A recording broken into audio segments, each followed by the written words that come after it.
Hey guys, I just wanted to share this video with you and talk a little bit about the coronavirus. I'm still in Bali, and I've decided to cut my trip short and go home. Not because I'm afraid of the virus, but because I'm aware of the logistical issues that might arise as everybody learns how to deal with this virus and the life that this virus is and what it's doing. So I'm just waiting for my passport to come back from Jakarta, where it was being stamped for a particular kind of visa. So once I get that in my hands, I'll be going home just to make sure that, logistically speaking, I don't get locked out of my own country for an uncomfortable amount of time. But I wanted to share this video with you because it's this amazing, beautiful, knowledgeable doctor from Toronto who is basically telling us what the coronavirus is and giving common sense things to do. And so this is really, I love this video so much because it was just pure common sense in telling you what this virus is and how it differs from any other kind of virus that our bodies have dealt with. But the other reason I wanted to make this video was to add to that as important as what we do is how we go about doing it, meaning the energy with which we move is so important. And the reason it's important is because the greatest thing we have for anything like this that concerns our physical health is our immune system. There's two reasons. One is the immune system, and the other is the energy that we're adding to the collective. So let's talk about our own immune systems first. We know that stress is a real thing. It's measurable. They don't know what it is, but we do know that what stress causes is a breakdown of the immune system. So keeping yourself in a state of higher frequency that is love rather than fear is imperative for optimum health. So what does that mean to you practically?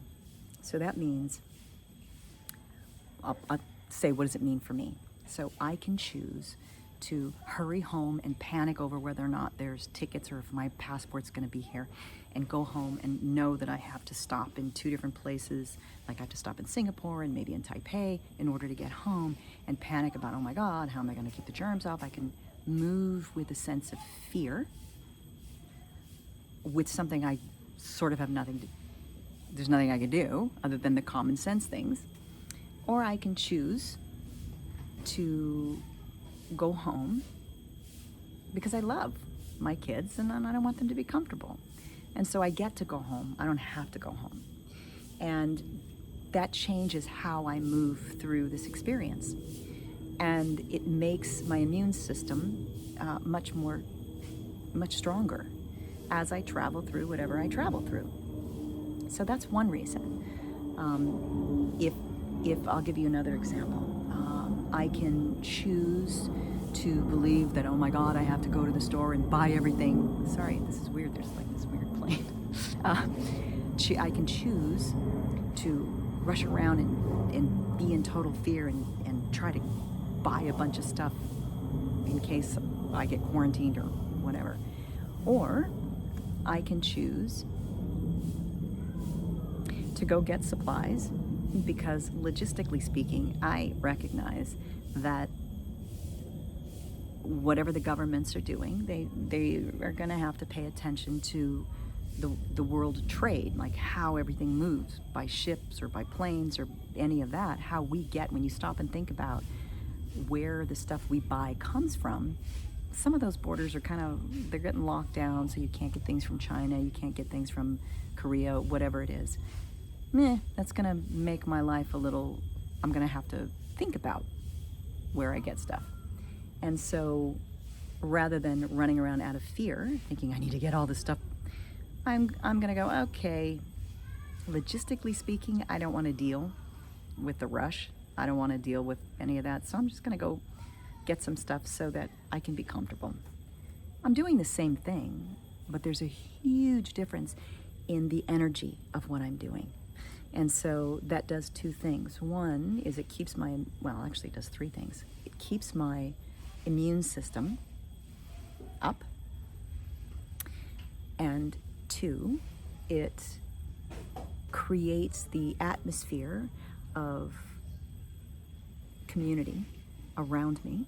And three, and this is really, really important, especially for those of us who really see ourselves, really recognize that we are a small part of a much bigger thing, that we are adding our light or our fear to the whole, that there is a collective consciousness, there is a thing, an energetic web, and you can feel it all around the world. And I want to add peace and light and fluidity and grace and love to this grid in this time of transition, in this time of not knowing. This is something new. So whenever there's something new, it's the unknown. The truth is that many more people are overcoming this thing than are succumbing to it. So that's the truth. And yeah, it's spreading fast, but the truth is most people are recovering. And that's not to sort of poo-poo and not give attention to the people that have suffered greatly, because there are a lot, but it's about what I can do.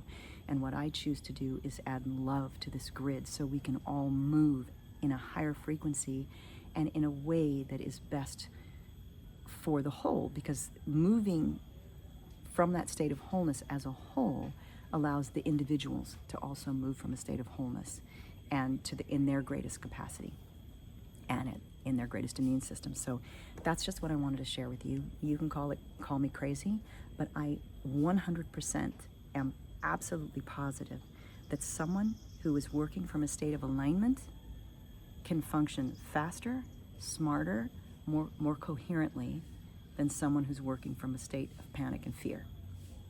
No doubt. Even if you look at athletes, you look at competitive hot athletes at a very high level, Olympic athletes, the one who is free and in the flow and completely in alignment is the one who wins.